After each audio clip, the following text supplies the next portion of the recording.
I stand in our living room, the polyester of my graduation gown making my skin itch in the June heat. The ceiling fan whirs overhead, stirring the air but providing little relief. Across from me, Lauren adjusts her cap, our tassels swinging in unison identical in appearance, yet worlds apart in significance. Girls, look this way. Mom's voice rings out with practiced enthusiasm as she positions her camera.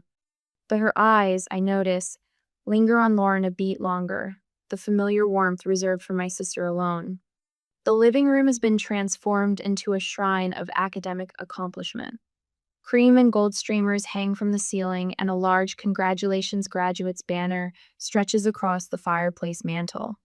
I can't help but notice how the decorations cluster more densely on Lauren's side, as if gravity itself favors her. Dad places his hand on Lauren's shoulder, squeezing it with pride. "My girls," he says, but his palm doesn't reach for me. I stand slightly apart, as I have for most of my life, connected by blood and circumstance, separated by everything else. Our relatives and family friends mill about, filling plates with catered food and offering congratulations. Aunt Rebecca catches my eye from across the room and gives me a genuine smile. At least someone sees me. "All right, everyone." Dad claps his hands, drawing attention. "Time for the gifts." The chatter dies down as Dad wheels in a large box wrapped in gleaming silver paper with an enormous red bow. My heart quickens despite myself. After years of disappointment, I still harbor that childish hope. Maybe today will be different. Maybe graduation will finally be the equalizer. "This one's for Lauren," Dad announces, beaming as he places the massive package in front of my sister. Lauren's hands fly to her mouth in a theatrical gasp that seems rehearsed. She tears at the paper with practiced excitement, revealing a smaller box inside. When she opens it, she lets out a squeal that makes my ears ring. "Car keys?" She jumps up and down. "You didn't." "We did," Mom says, glowing with satisfaction. "It's parked right outside." The guests collectively move toward the large bay window. Outside sits a gleaming white Mercedes-Benz with a massive red bow on the hood. "The class," Dad explains to our uncle, loud enough for everyone to hear, "ran us about 55,000, but nothing's too good for our star." The impressed murmurs ripple through the crowd. I stand frozen, still waiting, still hoping. And for Violet, Dad says, almost as an afterthought. He reaches into his jacket pocket and pulls out a simple white envelope. The room quiets as he hands it to me. It's too light for a set of car keys, too light for anything substantial. Still, I accept it with steady hands, carefully opening the seal while every eye in the room watches. Inside is not a congratulatory card, not a check, not even a gift certificate. It's a bill, itemized in my father's precise handwriting.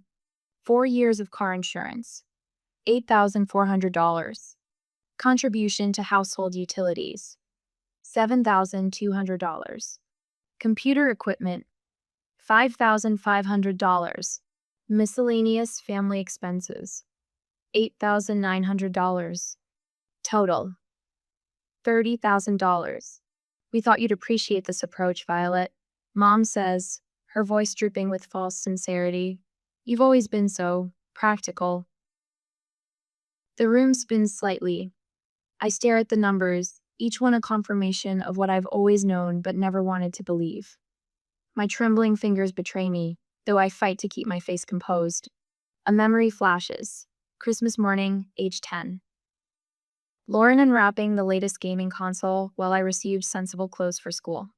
My parents explaining that some children need extras to thrive, while others are naturally self-sufficient. Another flash. 15 years old, teaching myself coding from library books in my bedroom. The sounds of my parents driving away to attend Lauren's debate tournament echoing in my ears. Then at 17, my first freelance job completed at 2 a.m., the payment confirmation bringing tears of pride to my eyes, pride no one else would share. Family responsibility, Dad is saying now, his explanation clearly rehearsed. "We've supported you both equally, but differently. Lauren needs different things to succeed in life." Lauren, already texting friends about her new car, glances up with a dismissive shrug. You always say money doesn't matter to you, Vi. From across the room, Aunt Rebecca's eyes meet mine. Her concerned glance is the only acknowledgement that something terribly wrong has happened. I feel it then a flash of white-hot hurt that burns through my chest. I quickly mask it with the composure I've perfected over years of similar moments. But something has shifted. Something has broken. I carefully refold the bill and return it to its envelope. Thank you for this, I say, my voice steadier than I feel. It's a real eye-opener.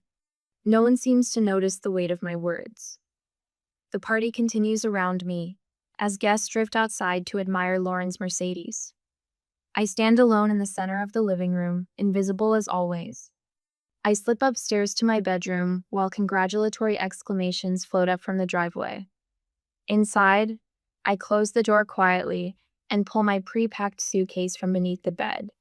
I'd prepared it last week a precaution, a suspicion, an escape route I'd hoped I wouldn't need.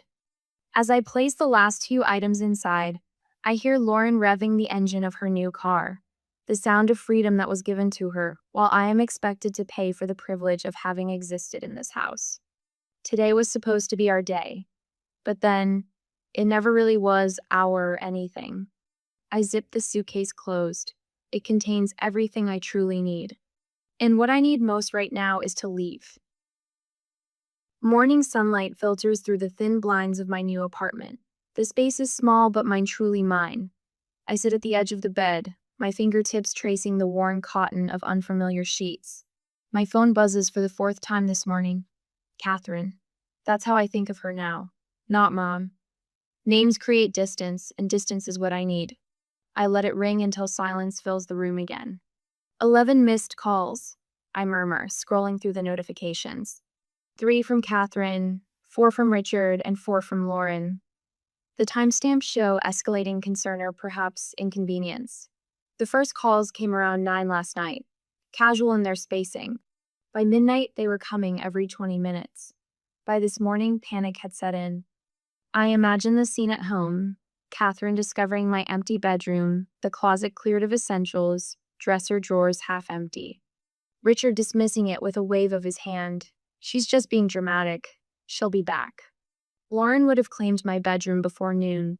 The larger space, the better view a prize she's coveted since childhood. I can see her hauling armfuls of designer clothes across the hallway before my sheets even cooled. My phone buzzes with a text message from Catherine. Violet, this tantrum has gone on long enough. We're worried. Please call. The word tantrum ignites something in my chest, a flash of heat that confirms I've made the right decision. 22 years old, college graduate, and still my emotions are dismissed as childish outbursts. A knock at my door interrupts my thoughts. I tense, wondering if they've tracked me down already. I peer through the peephole to see Aunt Rebecca's concerned face. I brought muffins, she says when I open the door, holding up a paper bag that smells of cinnamon and nutmeg. Her eyes take in the sparse apartment, the secondhand furniture, the single suitcase still partially unpacked in the corner. Oh, Violet. How did you find me? I ask, accepting the bag. I've known you since you were born. You're methodical. You'd want to stay close enough to maintain your client relationships, but far enough to avoid accidental encounters. She settles onto my only chair. You also used my address for your freelance business mail 2 years ago. It wasn't hard to guess you'd choose Oakwood Apartments. I sit across from her on the edge of my bed. Did they send you? They don't know I'm here. She hesitates, her fingers twisting the strap of her purse. There's something you should know. Lauren, she knew about the bill beforehand. The muffin turns to sawdust in my mouth. What? She told me not to warn you. Said you wouldn't mind, that you'd just handle it like always. For the first time since graduation, I feel the careful wall I've built begin to crack. My sister wasn't just a beneficiary of her parents' favoritism. She was complicit in their scheme. The betrayal cuts deeper than I expected. I see. I manage, swallowing hard. Rebecca reaches for my hand. You're not coming back, are you? No. The word carries surprising weight, finality without regret. After Rebecca leaves, I throw myself into establishing my new life with the same methodical focus that got me through college. I arrange my minimal possessions with Care laptop on the small desk by the window, Clothes hung precisely in the closet, toiletries aligned on the bathroom shelf. Each item has purpose, nothing extraneous. I spend the afternoon expanding my client list, sending professional emails from my independent domain rather than the family's shared account. By evening, I have 2 new projects that will cover next month's rent. My phone continues to vibrate. I silence it without looking. That night, I lie in bed, staring at the unfamiliar ceiling. Traffic sounds drift through the window so different from the suburban quiet of my parents' home. Sirens wail in the distance. A couple argues in the apartment above. Yet despite the noise, despite the strange surroundings, I feel something unexpected. Relief. It comes in waves, this strange liberation. No one will walk into my room unannounced. No one will comment on my clothing choices or work schedule. No one will expect me to solve their problems or finance their whims. The weight of constant comparison has lifted from my shoulders. In the days that follow, allies emerge from unexpected places. Aunt Rebecca becomes my reluctant messenger, bringing news from the family without pressure to return. My online clients remain blissfully unaware of my personal drama, valuing me solely for my skills. Mrs. Abernathy, the elderly woman in apartment 3C, brings me a houseplant on my 3rd day. I left my husband of 40 years when I was 62, she tells me, setting the potted fern on my windowsill. Some family ties need pruning for new growth to happen. Margot, the owner of the coffee shop downstairs, starts saving the corner table for me each morning. The quiet one with the computer, he calls me. Sliding free refills my way with a paternal wink. 1 week into my self-imposed exile, the text messages from my parents grow desperate. Catherine, sweetheart, we just want to check in. Why aren't you answering? Richard, Violet, this has gone on long enough. We need to talk. Then the manipulation begins in earnest. Catherine, we're struggling without you.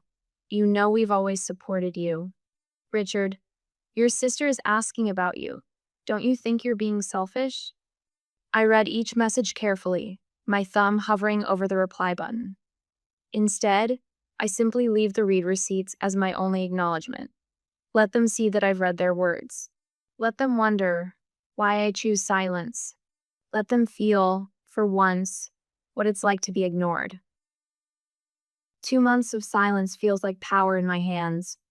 I check my bank account on my lunch break, me latest deposit clearing, without the usual dread of calculating what portion my parents would expect me to contribute to family expenses.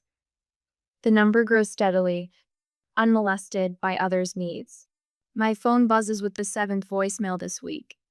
I don't need to listen to know its contents. They've evolved from Catherine's concerned, just checking in, sweetheart, to increasingly desperate pleas about bills and financial difficulties. Richard's messages carry the edge of command that once would have sent me scrambling to solve whatever crisis had emerged. I delete without listening. There's a certain peace in that simple action. My tiny apartment has begun to feel like mine in ways the larger family home never did. A second-hand desk positioned perfectly beneath the window, a bookshelf filled with computer manuals I no longer have to hide between classic novels to avoid comments about always working. The absence of Lauren's mess spilling past invisible boundary lines. The quiet when I want it quiet. The coffee shop beneath my apartment has become a sanctuary of sorts. Margot, the owner, nods as I settle into my usual corner table. Your father came by yesterday, he mentions casually, placing my usual order before me. Quite insistent about knowing your apartment number. My stomach tightens. What did you tell him? Marco's weathered face creases with a smile. That we respect our customers' privacy. He didn't take it well. I wrap my hands around the warm mug.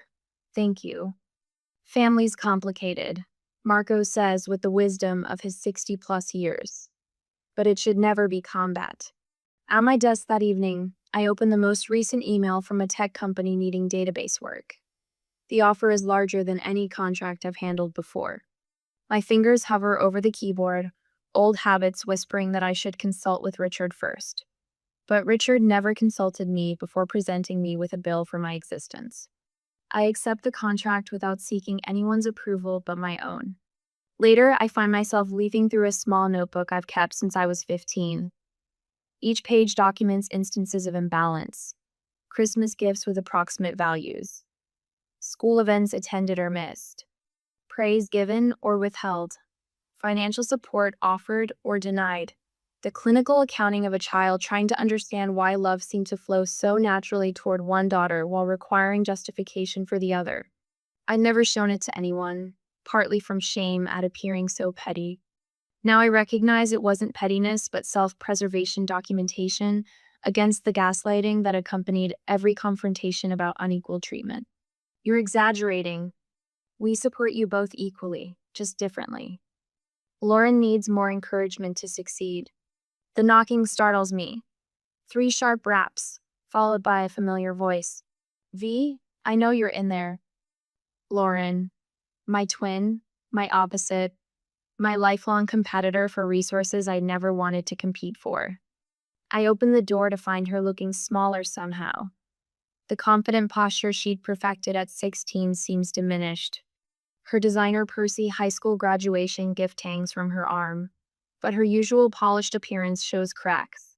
They sold the car, she announces without preamble, pushing past me into the apartment. The Mercedes. Are you happy now? I closed the door quietly, watching her survey my modest living space with something between pity and confusion. Why would that make me happy? I ask, genuinely curious about the workings of her mind. Because you were jealous. She drops onto my secondhand couch. You always were. I wasn't jealous of the car, Lauren. I was hurt by what it represented that they'd spend $55,000 on you while handing me a bill for $30,000. Her eyes flicker with something perhaps the first glimmer of understanding. They sold it at a loss, she continues. $17,000 down the drain. Dad says it's your fault they had to act so desperately. A strange calm settles over me. Now you know what it feels like. What feels like? To have something taken from you. The words land between us with physical weight. Lauren's expression shifts, comprehension dawning in slow, painful increments.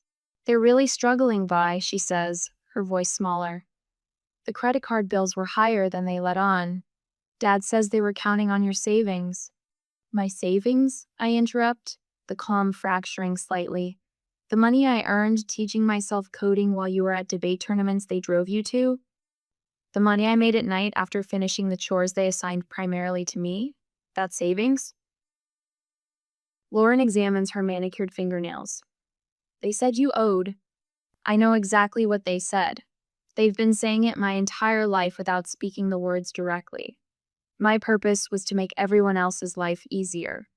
A knock at my door interrupts whatever Lauren might have replied. When I open it, Aunt Rebecca stands there, a small box in her arms. I salvaged what I could, she says, glancing past me to see Lauren. Oh, I didn't realize you had company. Just my sister, I say, taking the box. Inside are childhood Momentous Me high school academic awards, childhood drawings, the small robotics trophy I'd won in 9th grade that had been relegated to the basement, while Lauren's debate trophies line the hallway. They're purging, Aunt Rebecca explains. Selling things. I didn't want these to disappear. Lauren rises from the couch. Things are bad, Vi, really bad. Her eyes shine with unshed tears. Look, I know I've never said this before, but I'm sorry. For a lot of things. They're talking about selling the house, and I just thought, maybe you could help. Not for them, but for me. The request hangs in the air, couched as an apology, yet still asking me to sacrifice.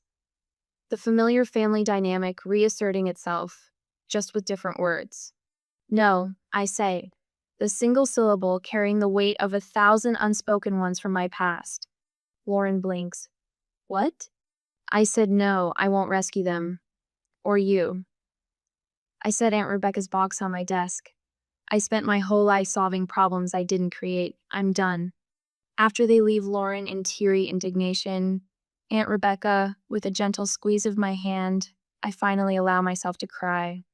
Not the controlled, private tears I'd perfected in childhood, but deep, body-shaking sobs that feel like excavation, like archaeology of buried pain.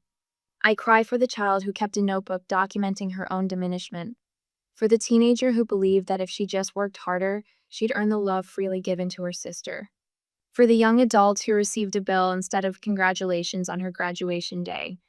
My phone rings as the tears subside, Aunt Rebecca's name on the screen.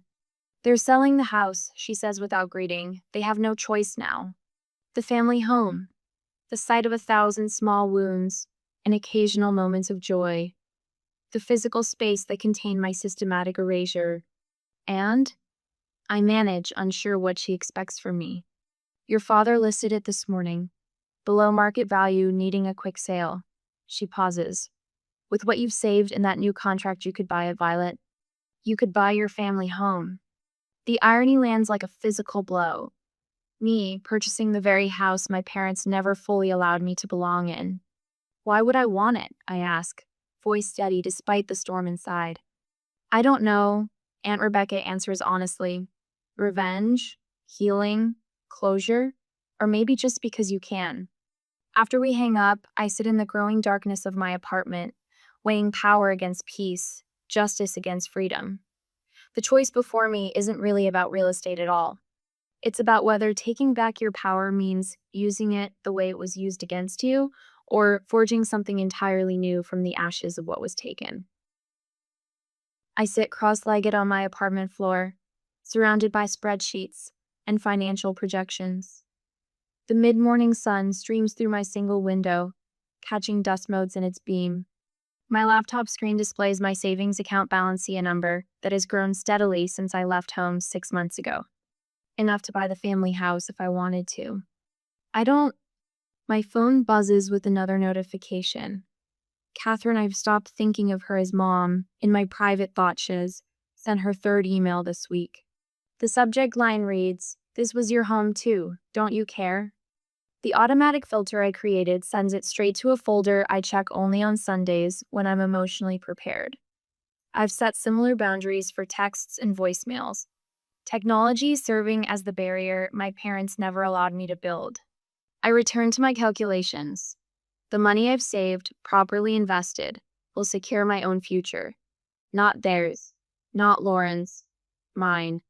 A knock at my door breaks my concentration. Aunt Rebecca stands in the hallway, holding a cardboard box. "Just a few things I thought you might want," she says, stepping inside without waiting for an invitation. "Your science fair medals, that journal from middle school, some photographs." I accept the box with a nod. "Thank you." Rebecca surveys my small apartment with approving eyes. "You've made this place your own." "I've made me my own," I correct her. She settles onto my secondhand couch. "They're selling below market value. The realtor says they're desperate to close quickly." I don't respond. We've established rules about these conversations. She can share information, but I won't discuss my reactions or plans. "Richard's been trying to spin a story around town," she continues, her voice measured. "That you abandoned the family when they needed you most." Something flickers in my chest, not hurt, but a cold anger. And it's backfiring spectacularly. A hint of satisfaction crosses her face. "Mrs. Holloway at church cornered me last Sunday. Said she always noticed how they treat you differently. How at your high school graduation party, they spent 20 minutes praising Lauren's B+ in calculus while never mentioning your scholarship." I look away. People notice more than you think they do. The Crawfords dropped Catherine from their dinner party circuit. The Hendersons are suddenly busy whenever Richard calls. She leans forward. "The community's choosing sides, Violet, and they're not choosing them. I never asked for that." "You didn't have to." Rebecca straightens a stack of books on my coffee table. "The truth has a way of emerging." 3 days later, Marco waves me over to a corner table at his coffee shop. His daughter Elisa slides a freshly baked scone across to me. "On the house?" she insists, her protective instinct matching her father's. "Your parents made quite a scene at the farmer's market yesterday," Marco says, keeping his voice low. "Richard blamed Catherine for allowing you to leave. She blamed him for the car purchase. Very public, very ugly." I focus on breaking my scone into precise, even pieces. "Richard doesn't look well," Elisa adds. Gray, thin. My mother says it's stress. I don't respond. Their health isn't my responsibility anymore. Marco places his weathered hand over mine. 3 new clients called asking for your consulting services. Word's getting around about your work. His coffee shop has become an unofficial headquarters. Clients find me here. Friends check in. A surrogate family forms around steaming mugs and quiet conversations. That evening, Mrs. Abernathy knocks on my door, her financial advisor in tow. This young lady helped me secure my retirement, she says, introducing the sharp-eyed woman beside her. She can help you make that money work for you instead of just sitting in savings. By the time they leave, I have an investment strategy that will triple my earnings over 5 years. 6 months after graduation day, I signed the papers on a small house 3 neighborhoods away from where I grew up. It's modest but mine, purchased with money I earned and saved. The afternoon I move in, Lauren calls. I need a loan, she says without preamble. Her voice lacks its former confidence, the golden shine tarnished by reality, just until I find something steady.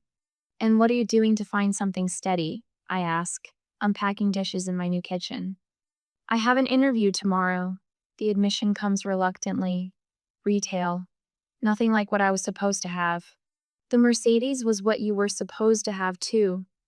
I say, neither cruel nor comforting. How's that working out? Silence stretches between us. I start training next week, she finally says. Mom and Dad keep fighting about money. Dad's blood pressure is so high his doctor called twice last week. I absorb this information without comment. Mom called Aunt Rebecca crying yesterday. Said she never realized what they'd done until they had to do everything themselves. Too little, too late. But I don't say that either. The family's falling apart, Vi, Lauren whispers, without you holding us all together. After we hang up, I find a cream envelope in my mail. Inside, a handwritten letter in Catherine's flowing script. We know we lost you, the final paragraph reads, and that's a price far greater than any car or debt. I read it twice before placing it in my desk drawer, unmoved. Words cost nothing. Actions built this wall between us. The next morning brings another envelope, this one bearing Mrs. Abernathy's neat handwriting. Inside, formal legal language catches my eye. I read it twice to be sure I understand. I've updated my will. The accompanying note states plainly, I never had children who appreciated me, but I see myself in you, Violet. The papers indicate a future inheritance, her house, her investments, her carefully tended garden. Security beyond what I could have imagined last June when I packed a single suitcase and walked away from family obligation. That night, from my front porch, I watched the neighborhood settle into evening routines. Through windows, I glimpsed families gathering for dinner, ordinary moments I once craved. But in the quiet of my own home, I find something better than what I lost. Recognition from someone who sees my true worth. Have you noticed how often the people who truly value us aren't blood relatives at all? Why do you think it takes a family crisis for some parents to recognize their children's true worth? The certified letter sits on my kitchen counter, its official markings like a poison label. I've stared at it for 20 minutes. The sender's information, Greenfield and Associates, attorneys at law, burning into my retinas. When I finally slice it open, the absurdity of its contents nearly makes me laugh. Formal notice of claim against earnings. Family investment in your education. Reasonable expectation of financial contribution. The legal jargon continues for 3 pages. But the message is clear. My parents want a piece of my success. The business I built from scratch, the clients I earned through late nights, and self-taught skills, they're claiming it as dividends on their investment. My phone vibrates. Lauren's name flashes on the screen, the 3rd call today. Against my better judgment, I answer. V? Her voice sounds small, nothing like the confident sister who once accepted a Mercedes without a second thought. They've done something terrible. Dad hired a lawyer. I know. The envelope crinkles in my hand. I received the letter this morning. I tried to talk them out of it. A catch in her throat suggests tears. They're telling everyone you abandoned us, that you owe them. I close my eyes, not surprised, but still feeling the sting. And what do you think, Lauren? The silence stretches between us like a tightrope. I think they're desperate, she finally admits. The house is gone. Dad's credit is ruined. They're living in a 2-bedroom apartment off Mapleton Road. The address registers not far from where I started after graduation day. The symmetry would be satisfying if it weren't so sad. This legal claim. Lauren continues, her voice steadying. It's garbage, Vi. Pure garbage. They know it too. Aunt Rebecca's living room feels like neutral territory, though her eyes telegraph worry as she pours me tea. Outside, fall leaves scatter across her lawn, red gold like warning flags. Your mother's been calling the family, she says, settling into her armchair. Thanksgiving is in 3 weeks, and she's working the phone like a politician. I cup my hands around the warm mug. What's she saying? That you've forgotten where you came from. That family stands by family. Rebecca's mouth tightens. Your cousin Michael asked if that was the same family that handed you a bill on graduation day. A small satisfaction warms my chest. Words getting around. Yes, well. Rebecca adjusts the throw pillow, avoiding my eyes. People are taking sides, Violet. Your father's sister isn't speaking to me because I wouldn't condemn you at church. She pauses. The annual Hawthorne family Christmas photo is scheduled for December 1st. Your mother mentioned pointedly that you'll be noticeably absent. The Christmas photo tradition stretching back to my grandparents' generation. My absence will speak volumes. I'm sorry you're caught in the middle, I tell her, meaning it. Rebecca reaches for my hand. Don't be. Some middles are worth standing in. My attorney's office smells of leather and lemon polish. Clarissa Wu reviews the letter one final time, her experienced eyes narrowing at certain passages.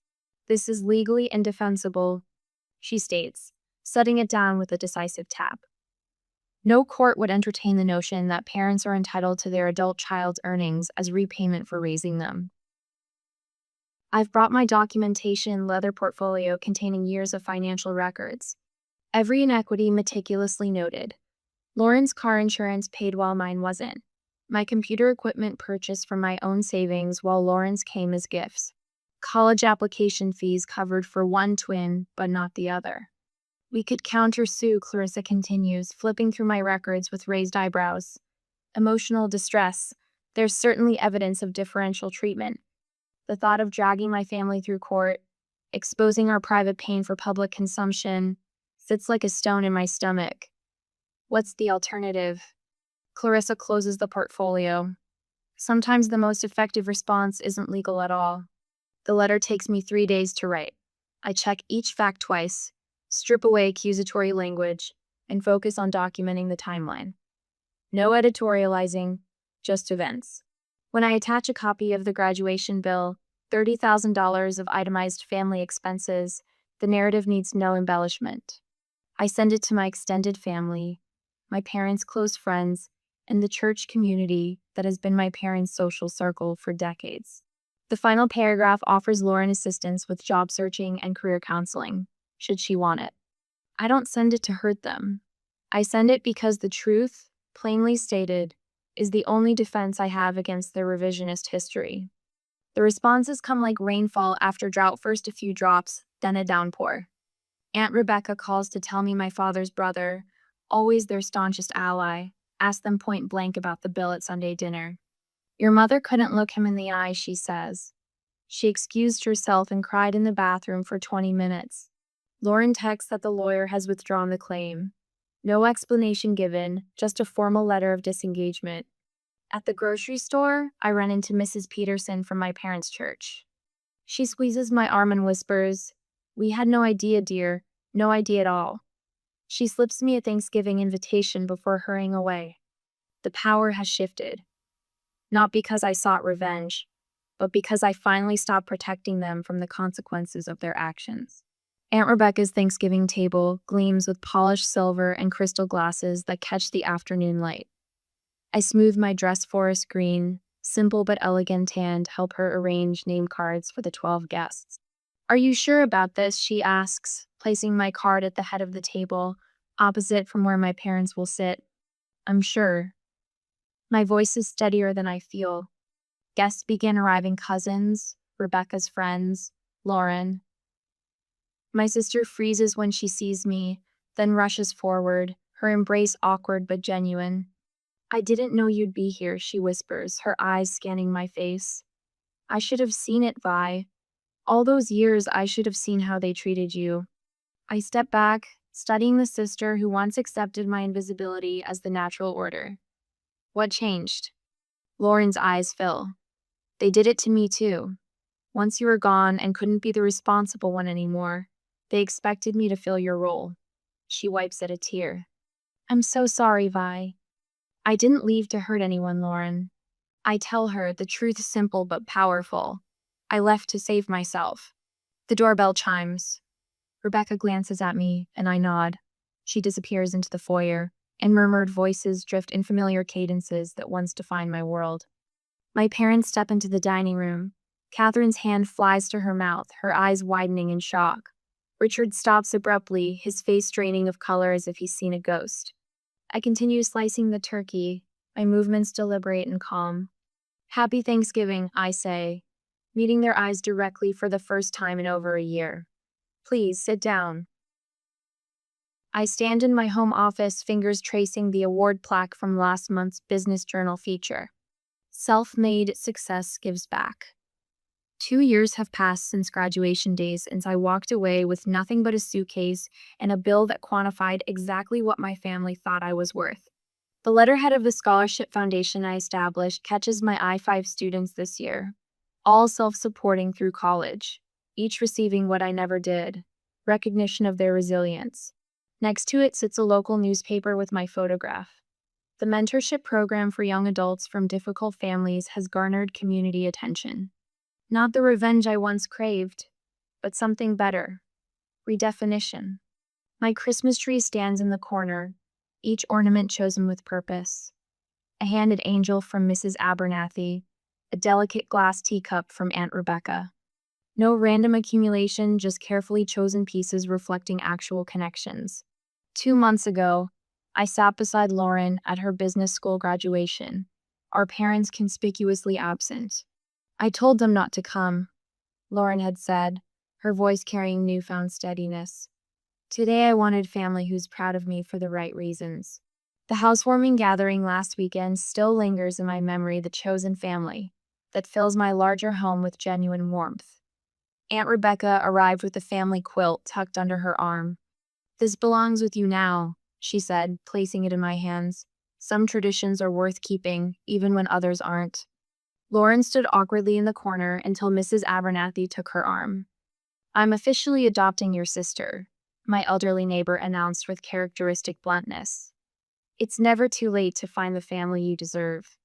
Lauren's eyes met mine across the room, her smile tentative but real. On my bookshelf sits the journal my therapist encouraged me to keep, tracking progress rather than grievances. In yesterday's session, we discussed the difference between forgiving and forgetting. "The graduation bill stays framed on my wall," I told her. "Not as a reminder of hurt, but as a reminder that I chose something better." 2 Christmas cards sit on my sideboard. One from my mother, her handwriting softer somehow, less demanding. Inside, a note about her therapy sessions, and a request not a demando call when I feel ready. The other from my father, formal and distant, with a gift card that feels like an attempted transaction rather than connection. I place them both in my desk drawer, neither accepted nor rejected. Some relationships heal at different rates, some never do. I've made peace with both possibilities. My doorbell rings. Through the peephole, I see my mother standing alone, snowflakes gathering on her shoulders. Her face lacks its usual certainty. "I was in the neighborhood," she says when I open the door, an obvious lie given the 30-mile drive from her apartment. I don't expect anything. I just thought, maybe we could talk? I study her face, searching for the manipulation that once characterized our every interaction. Instead, I find something unfamiliar: humility. "I can offer coffee," I say, stepping aside. Nothing more. As she passes my study, her eyes catch on the framed bill hanging prominently on the wall. She flinches but says nothing. It reminds me to value myself when others don't, I explain quietly. Later, I sit in my small garden as evening falls, watching my breath form clouds in the cooling air. My phone screen illuminates with messages. The group chat with Marco and Doctor, Sophia about weekend plans, Lauren confirming our sister weekend at the lake, a tentative text from my mother about her next therapy session. Nothing from my father. And that's okay too. I wrap myself tighter in Aunt Rebecca's quilt and whisper the truth it's taken me 2 years to learn. Some debts can never be repaid, but some gifts like freedom you give yourself.